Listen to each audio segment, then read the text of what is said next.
Katropa, luto tayo. Prepare ko muna yung paglulutuan natin. So, ayan. Lagyan natin yung mantika. And then, lagyan na natin yung manok. Kailangan natin ng ganito ang texture niya. Yan. Pag ganyan na ang texture niya, set aside na natin. So, sa pinagprituhan, dyan natin nagigisa yung bawang. Garlic butter chicken nga pala ang ating lulutuin, mga tropa. So, ayan. Ang sarap. Amoy pa lang. Lagyan natin ng tomato paste, pampapula. So, ayan. Pag ganyan na yung texture ng sauce nyo, ayan. Pwede na nyo ilagay yung manok na sinet aside natin kanina.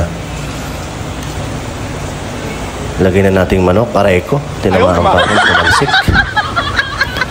Ayan. Pag ganyan na, lagyan nyo na yung manok. And then, mekos-mekos nyo na. I-mekos-mekos nyo lang ng paulit-ulit. And then, yan. Ang sarap, mga tropa.